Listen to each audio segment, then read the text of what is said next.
Hello, everyone. Welcome back to another episode of ReConnect with Plant Wisdom. It's me, Tigre Dania. Okay, I wish, there are times where I wish, for those of you that are watching on the video, that I could turn the video around because, as I keep saying to you, I have a window right in front of me that leads to this beautiful meadow that then is a river and then a small mountainside. It's very, very beautiful. It's very inspiring. I love working here because I can always look out and there's Gary the silver fir, beautiful. I don't even know how tall Gary is, but Gary is old and tall. And today it started to snow. As I'm recording this, we are having our first snowfall. The truth of the matter is that yesterday I was just talking about the fact that it rarely snows here anymore. And when it does, it's just this quick little flurry and then it's gone.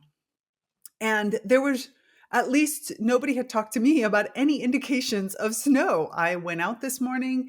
It was a beautiful day. There was this nice sunshine. It was crisp. I should have known it was the crisp. The crisp would have told me that it was going to snow. And then I came home and boom, a few, like 40 minutes later, it started to snow. So I am sitting here in beautiful snow. It's a kind of white out, and then Gary is slowly getting covered. The only thing I'm worried about is this tiny little bird that keeps showing up on my balcony, and I'm wondering if the bird doesn't have the appropriate nest. So I started to try to create something. I don't know anything about birds. I'm going to go inform myself after I finish this recording. But I wanted to come to you today. I'm really excited about this episode because this is an episode that I have struggled. I'm going to have a series of them that are sort of all connected to this same topic because it's one of those topics that I've been working on for a long time, but I struggle to put into words. As you know, if you've been listening to this podcast for a while, you know that the words sometimes take a minute because I have to translate the way my plantness and my interaction with plants, kind of what I'm being shown. And on one hand, I don't want to translate it into human words. I want to try to keep it in the experiential because I feel like a lot of what the plants teach me gets lost in translation. On the other hand, of course, I need to bring it to you. This is the reason why in the Naturally Conscious community, we have so many different activities, why we have our budding artistry and our writing group and, our different ways of experiencing our connection to the plant world using an alternative type of logic, because it just doesn't always come directly. And so in this episode, I really want to explore how to expand your senses by connecting with the natural world. So how do we go beyond the way that our five senses have been trained to experience the world into what I am learning and what I am sharing is thanks to the plants, is a much more expansive, natural way of being. And this was really inspired by a recent Q&A that I had here in Damanhur on the laws of synchronicity. I was talking with one of the professors and he was sharing with my class, answering their kind of more high-level questions. And I've realized as he was talking that working with plants can really help us let go of the conventional logic that most of us try to follow, especially when it comes to how we perceive the world, and embrace a deeper, more intuitive understanding of our senses. Because I am convinced, and I see this with my clients, I see this in our conversations, that many of the constraints that we have, many of our fears, many of our much of our lack of confidence that many people exhibit comes from a disconnection from an intuitive understanding of yourself. In other words, to feel the world and to feel the direction, to feel the flow. And so therefore, working with plants to expand your senses, to understand that plants have many more senses than we as humans do, really takes us to a new type of confidence, a type of confidence that's built from an inner knowing and an inner trust. So I'm going to explain some fundamental steps that you can do to create a relationship with with your senses in a different way, kind of parting from this concept of synchronicity also, which has very specific elements. For example, in synchronicity, there's three main things that help you develop a relationship with synchronicity. One is to constantly connect to synchronicity. Another is to capture synchronicity quickly. And the third, which is I think where plants can help so much, so much, is to release your reliance on cause and effect. We tend to look for things via cause and effect. But when you step out of cause and effect and you realize the synchronicity operates on a different level, then again, that intuitive knowing that you have and that intuitive, that understanding of your body from a more sensitive perception of the world makes it much more clear the direction you're supposed to take. And so when you're working with synchronicity, you don't link things on cause and effects. Events are linked because they are synchronic events. They happen in the same time. And so this gives a different way of interpreting the world based on your emotional response to something, rather than whether or not it logically flows from this, then that. And here is where plants are excellent mentors at helping you feel, experience, perceive. We're going to play with all these different words, what your environment is telling you and how you're supposed to react to it. So I know it's a little cryptic. So let's just dive into this and let's journey together to learn how to perceive the world through the lens of plant wisdom in episode 85, Expanding Your Senses with Natural Perception. Welcome to ReConnect with Plant Wisdom. I'm your host, Tigria Gardenia, nature-inspired mentor, certified life coach, and the founder of the Naturally Conscious community. For over a decade, I've been known as a world ambassador for plant advocacy, working closely with plants to share their practical wisdom to help you consciously embody the elements of life that nourish your evolution. In this podcast, I delve into ancient and modern knowledge from biology to spirituality about the wondrous ways of plants. Together, we'll explore how ecosystem thinking helps you overcome limiting beliefs, understand the true nature of relationships, and live an authentic, impactful life. So in this episode, we're going to explore how we can expand our senses and our perceptions by connecting in and working with plants, particularly through sort of the application and the connections that plants create and their many, many senses. And this is going to help us let go of the conventional human logic that we oftentimes get stuck on, which is more often than not often relying on conditioning anyways. Like, I'm expecting this result.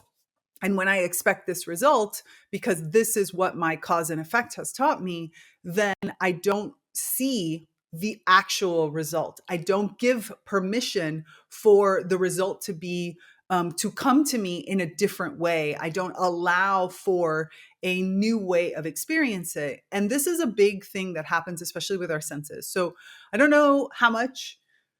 Well, actually, if you've taken Reconnect with the Plant Kingdom, you know this really well, but or whatever.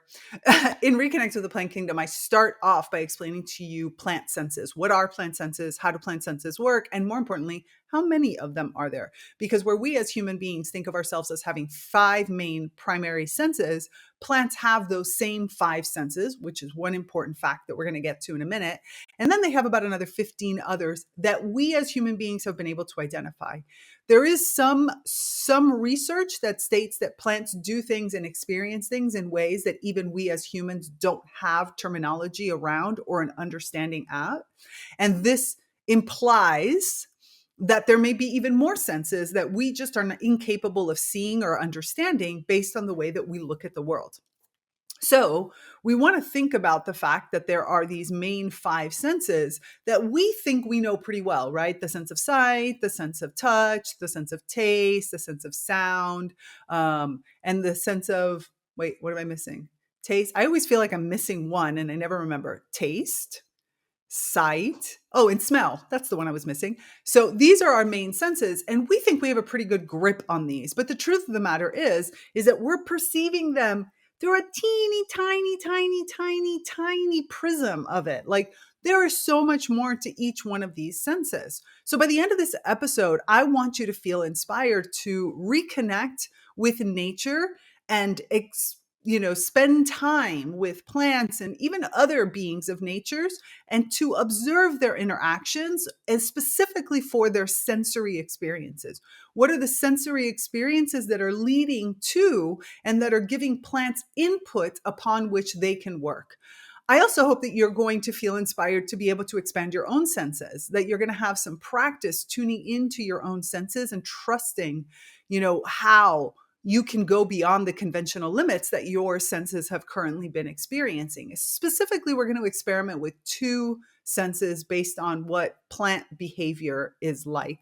And then the third one that I really hope you're going to walk away with is that you're going to embrace more fully your own intuition, kind of letting go of the idea that everything has to flow through cause and effect, and thinking about how do you trust your intuitive responses to the world around you, fostering a deeper connection with your inner plantness and your natural perceptions, your ability to perceive beyond what you can readily explain and understand. Now, I understand that this might lead to other aspects of how do I bring to the world or how do I share my experiences when I can't put them into a logical turn? But we'll talk about that later. And this is definitely one of the things that I work with my clients, being all of them as multi-potentialites and alternative thinkers. There's just so many different ways to express what it is that you know intuitively without, I don't want to say without sounding woo, because I'm a big fan of sounding woo. I like woo and weird, but more of how do I make a logical, constructive, interesting, and even sometimes persuasive discussion and argument on a topic that I am receiving my responses intuitively. And I know that that could be a challenge for some, but trust me, we will get there. And if you really want to get into that in depth, book a discovery call with me and we can talk about it, because this is a big area that I work with my clients. Because by embracing your intuition, by expanding your senses, you begin to experience a more harmonious and intuitive understanding of the world that you live in, and can therefore navigate and even I don't want to say manipulate, because that kind of sounds like a bad word, but I don't believe there is any bad words. You can let's say affect. You can navigate and affect the world in a much more confident way.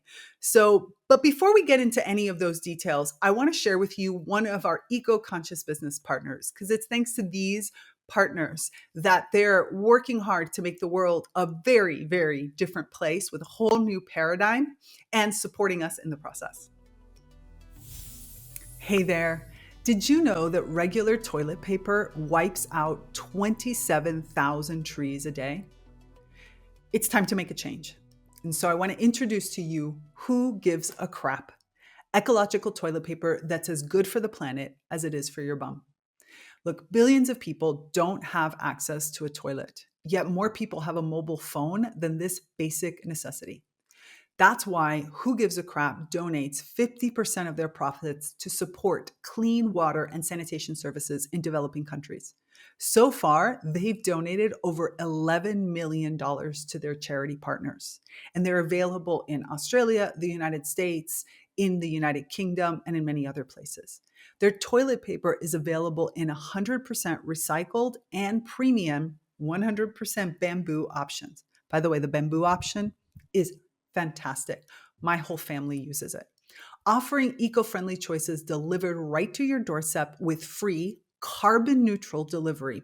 Plus, the rolls are extra long, so they last pretty much forever. Now, my family is one of those that my family goes through toilet paper like water, especially my mother. It's just this thing. But these rolls last so long that even she noticed the difference.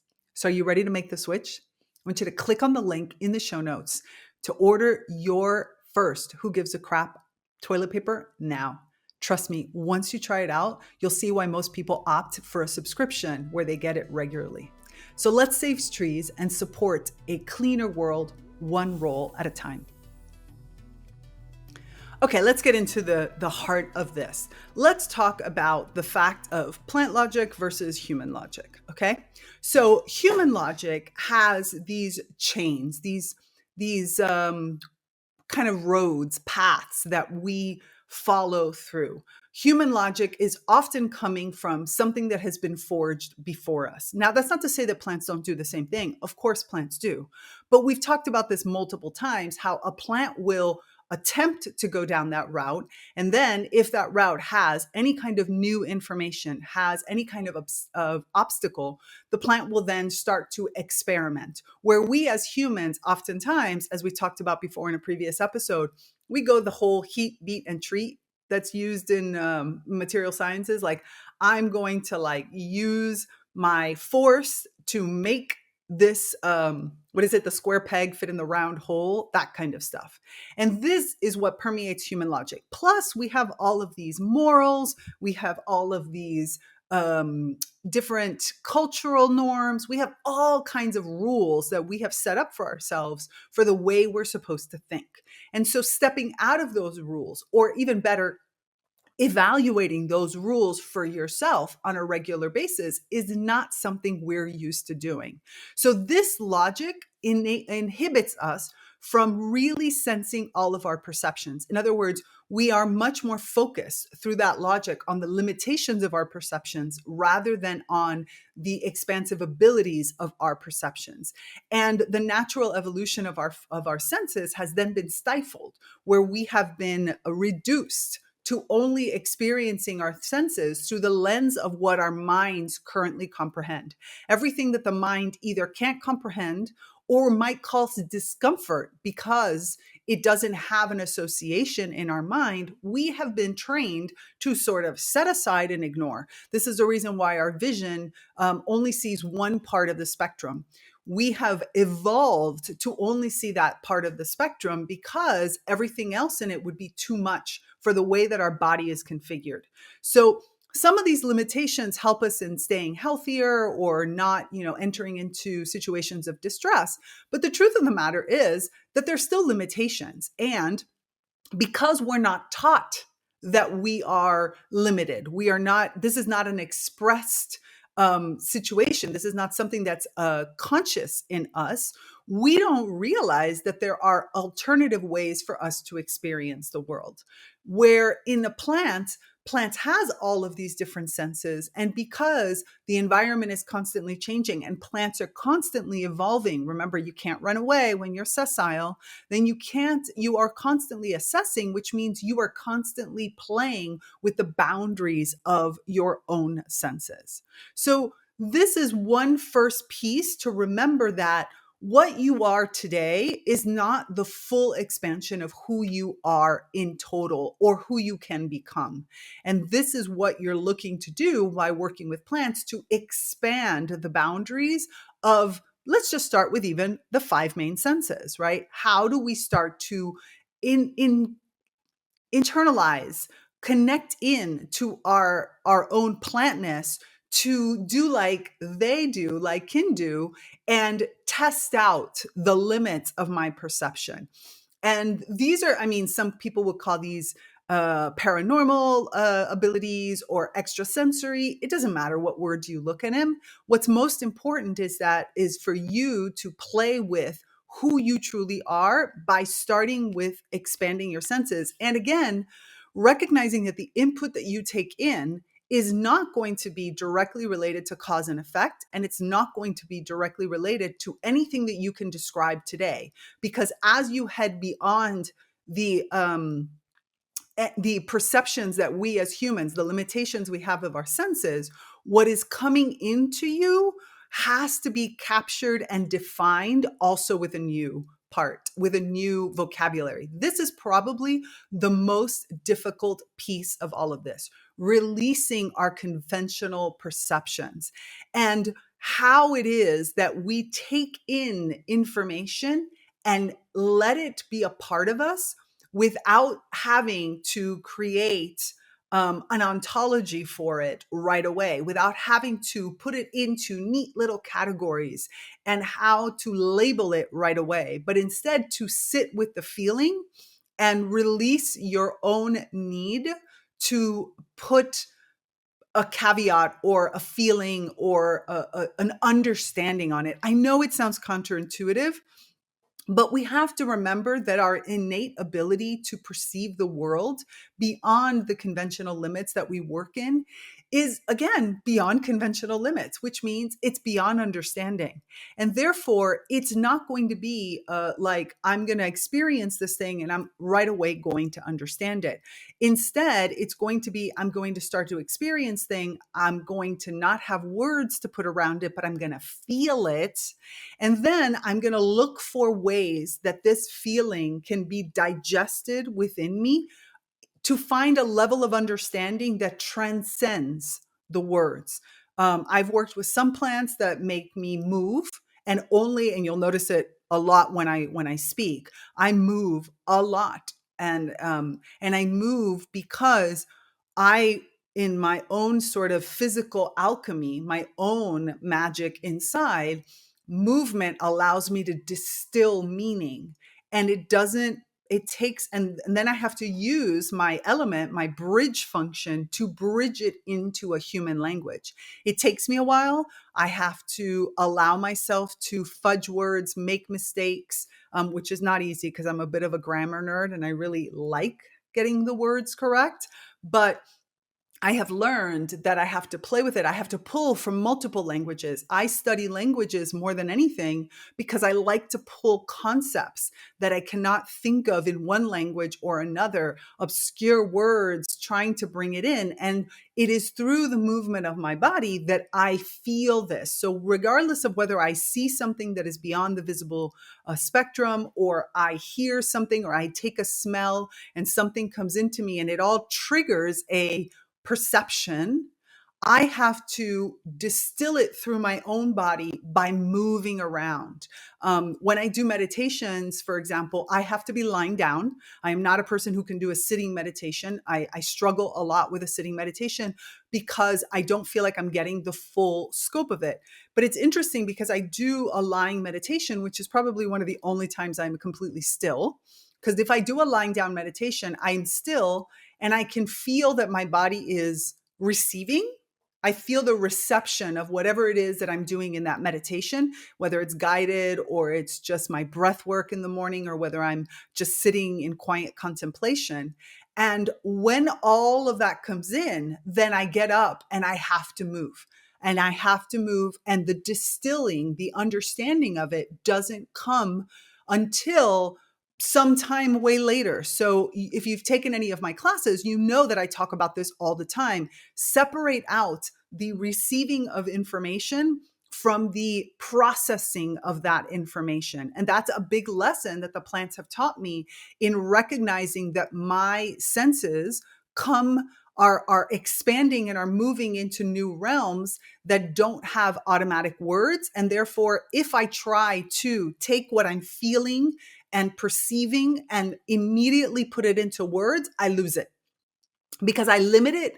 It comes as a matter of fact, only recently, especially when I'm setting up and I'm writing out what it is that I want to talk about on the podcast, is it that I come to understandings of things that I've been working on for months.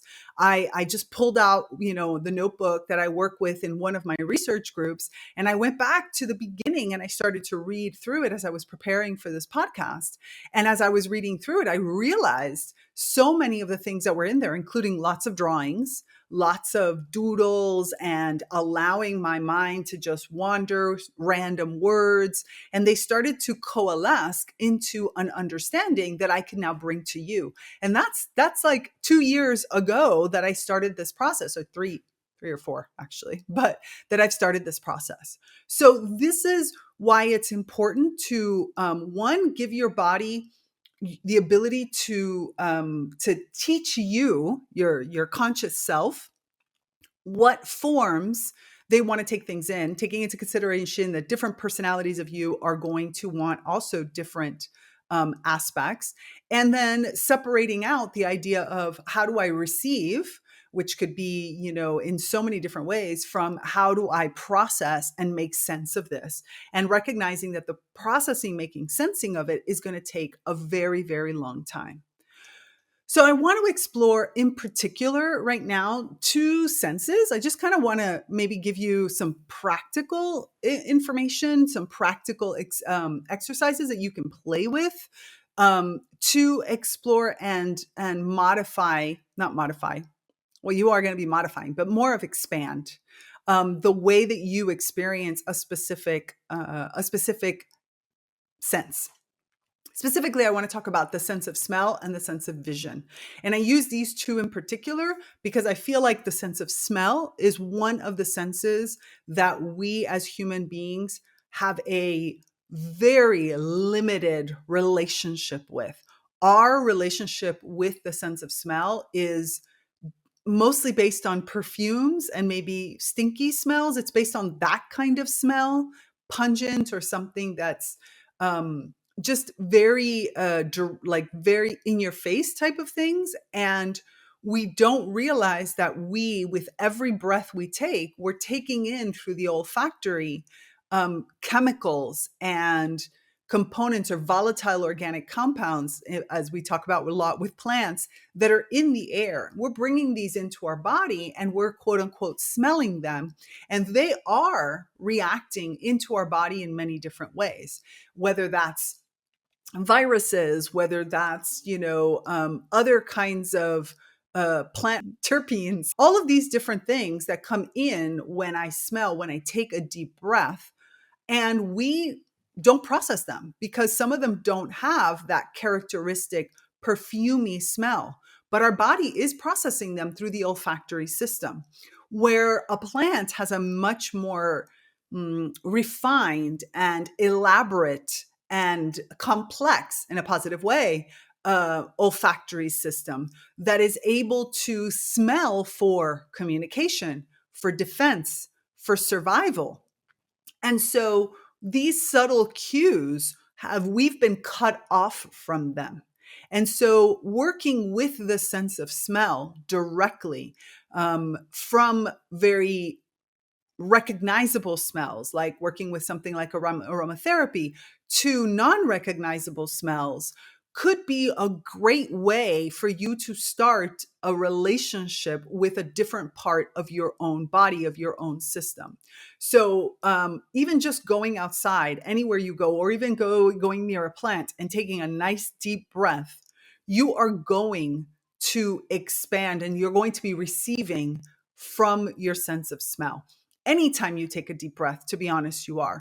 But if you start to try to think of yourself as a plant and the different experiences that a plant might have, and you try to put yourself into some of those situations so that you are smelling that.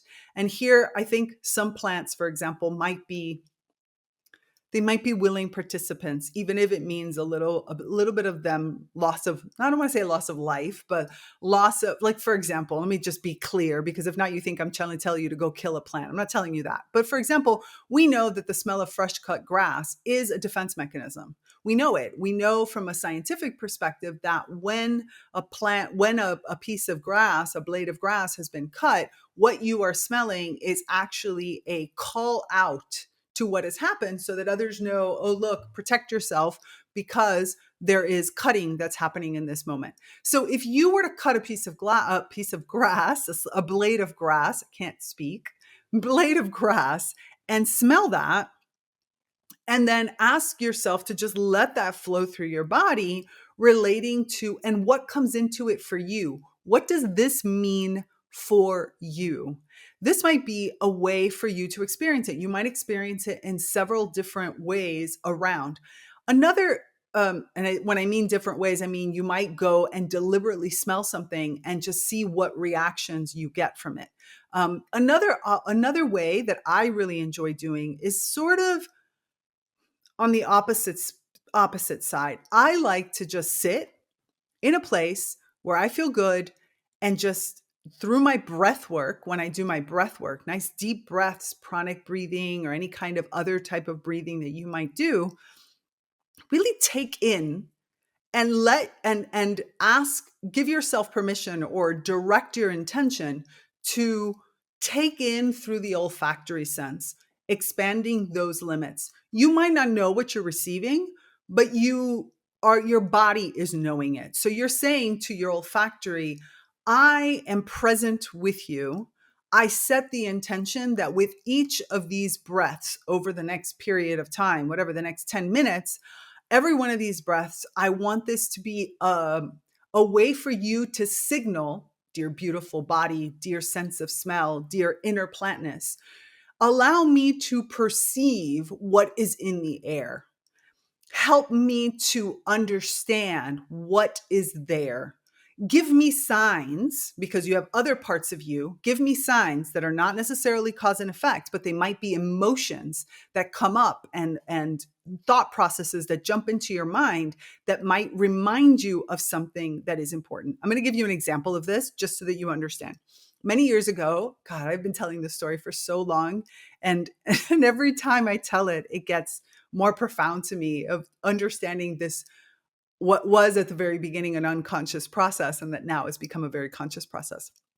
Many, many years ago, I was visiting my family in the United States. And every time I would walk out of my mother's house, I would smell mashed potatoes. Obviously, every single time I walked out of my mother's house, nobody was cooking mashed potatoes, or at least it was impossible to think that every single time for whatever, a few days, somebody was cooking mashed potatoes. So much likely my mind, something else was triggering that sense of smell. But I kept smelling mashed potatoes. That was what kept coming into my mind, mashed potatoes. And I sat with it for a while and I would just take this deep breath in and I would realize, mashed potatoes. And I was like, why am I thinking about mashed potatoes? I don't really, I eat mashed potatoes, but it's not something I would normally cook. So it took me a few days of like just allowing myself to sit in this mashed potato smell, to allow this olfactory sense to trigger something. And it finally hit me. It just hit me. It was mashed potatoes in my family means Thanksgiving. And Thanksgiving is one of the rare times at that period where my entire family would gather. And so the message that became super clear was that I needed to gather my family. We as a family unit needed to all come together. And we needed to have a moment, an experience, that space for us to be as a family, which, was not the easiest of things to do. But the point was that my sense of olfactory, my sense of smell, whether it was some other smell that was triggering it or whether it was something within me that was triggering that sense of smell, honestly, I don't care, because the message was very clear after I gave myself permission to just sit with it. And when I gathered my family, it was amazing. It was exactly what we needed in that particular moment. So that's one of those types of places. Another example of that has been other moments where I know I have smelled danger or I have smelled a specific type of situation. And yet I don't, there's not like any perfume to it, but I can feel it in my body. And I know that that's the path that it took to get there. I know that there was a very specific message for some kind of danger, for example, going into an area and instinctively knowing, nope, I have to turn around and get out of this area because there is danger here. And knowing that that's coming from, I'm smelling something or maybe someone or who knows, but trusting that with each, like feeling the need to take a deeper breath, even though no perfume was coming in, no stink was coming in, there was nothing of that sense. But instinctively, I felt the need to take that nice deep breath, let that deep breath sort of come into me. And then boom, the message was, get out. I'm out. I'm gone. So working with the sense of smell, you end up having an entirely different reaction and interaction with what is coming to you. And it gives also your body the ability to share with you, hey, I'm getting it from there. So please take those nice deep breaths in this moment. I need that. You might not even know what you're doing, but trust me that something is coming in and that it's really important for it to come in through that channel. So allow that channel to come in. Another sense that we often, so often rely on too much, so kind of the opposite of the sense of smell, is the sense of vision. So Vision for human beings is our preferred sense. We use vision more than anything else. We rely on vision. If I can see it, it's true or it's happening, which is why a lot of the world of deep fakes right now is so problematic, because human beings need to reawaken their other senses, our other senses, if we're going to make it through the ability to understand when we are being tricked, when we are being lied to. We are going to have to start to rely on our other senses, because where vision might, because of our limited vision and because of the way our vision is so conditioned to see images in a certain way, colors and standards, so much of our moral compass comes around vision. If a person is clean versus dirty, if the hair is in a certain way, if they're older, if they're young, all of this comes from vision. And so our vision is extremely compromised. Our vision gives us contradictory information to what is the actual fact, because there is not often, we have not developed a relationship between vision and our other senses. We have not allowed ourselves the ability to experience the world through an interdisciplinary reaction or intersensory reaction. That's the word I was looking for.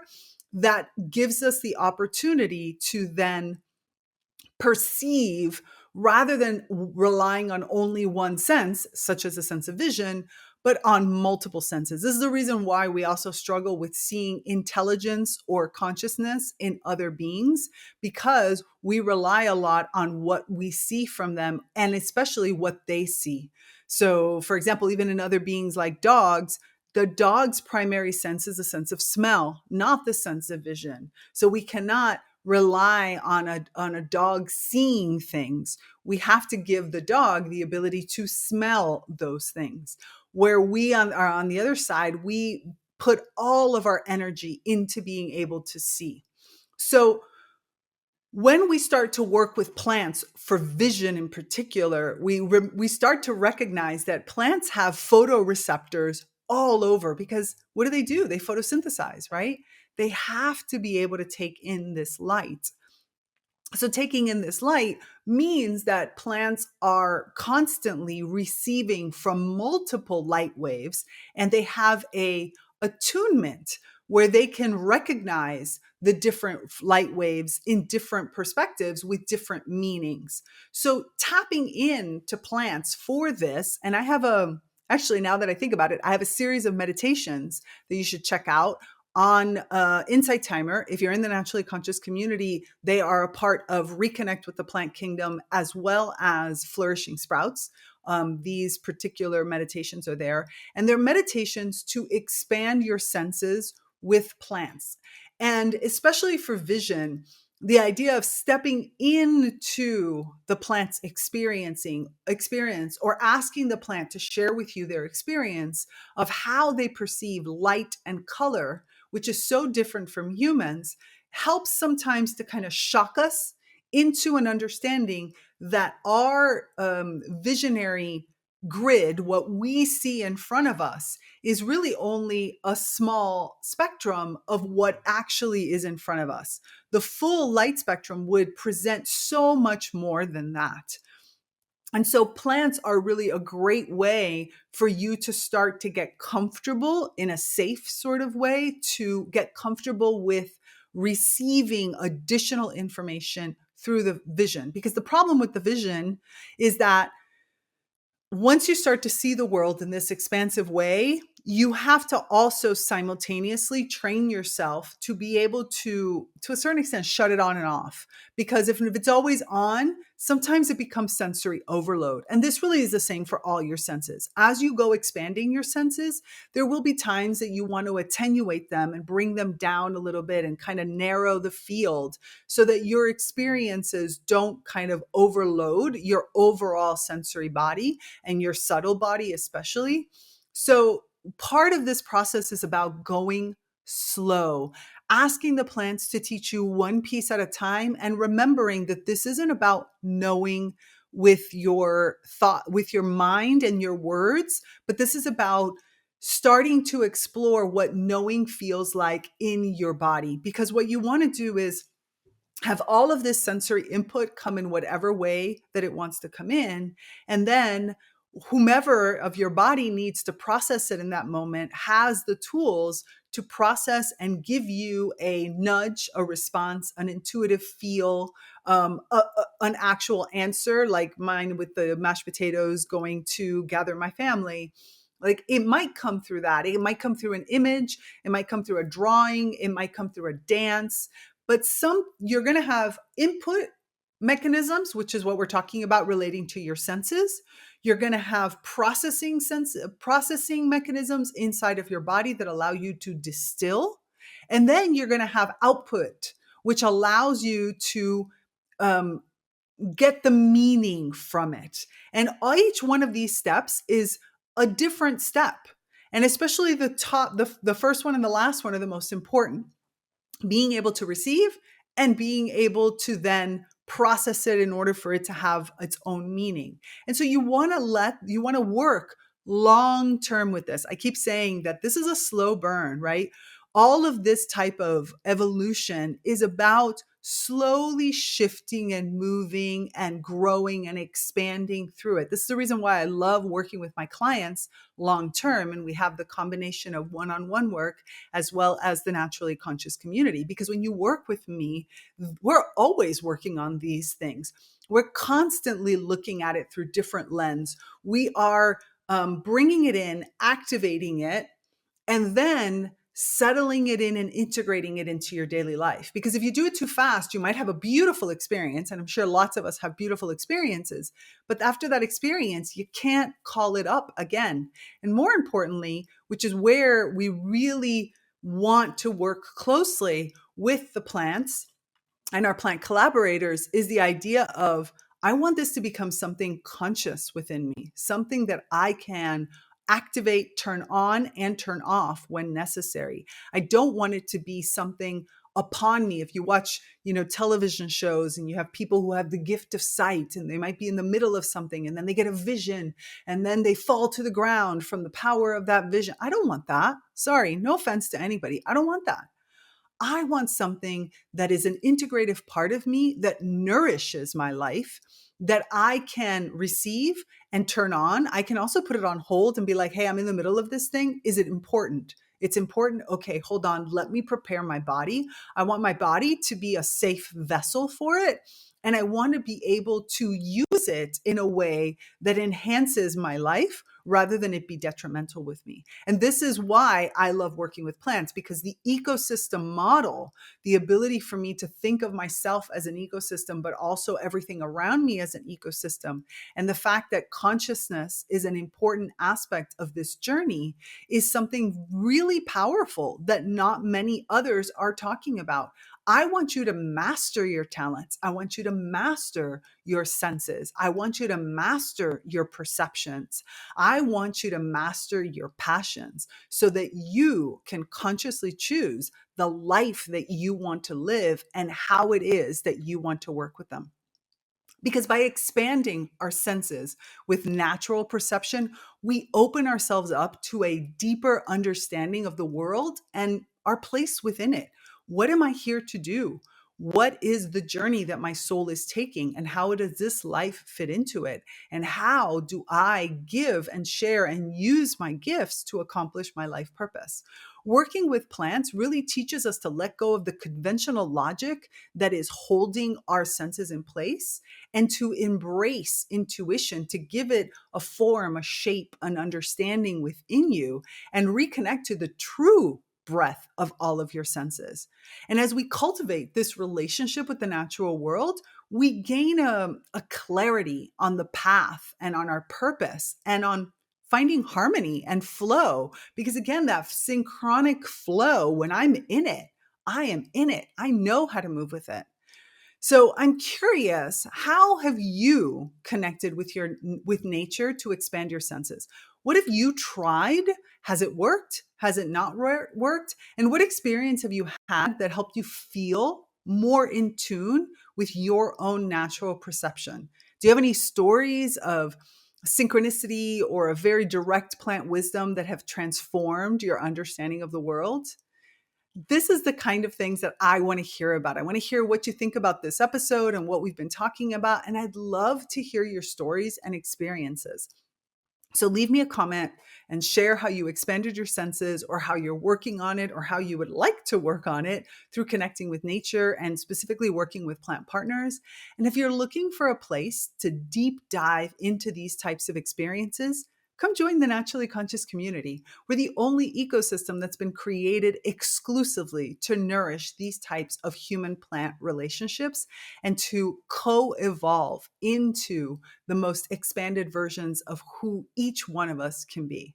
So remember also to like, comment, and share this, what we've just here, and subscribe. No matter where you are, subscribe, because your shares really help this podcast reach others who are looking to explore, their plant relationships, who maybe don't feel comfortable in the current environment that they're in to have these types of conversations, or who might not know that whisper that they've been hearing is coming from their plant friends. So let's really grow this community together.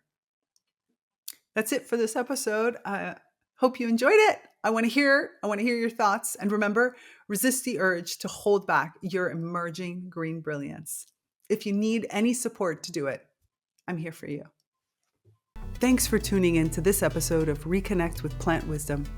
To continue these conversations, join us in the Naturally Conscious community, your premier online ecosystem for plant reawakening and accelerated evolution and co-creation with other kin. Here, you'll find expansive discussions, interactive courses, live events, and supportive group programs like the Plant Wisdom Book Club and the Sprouts Writing and Creativity Group. Connect with like-minded individuals collaborating with plants to integrate these insights into life. Intro and outro music by Steve Shuley and Poinsettia from The Singing Life of Plants. That's it for me, Tigria Gardenia, and my plant collaborators. Until next time, remember, resist the urge to hold back your emerging green brilliance. I'm out. Bye.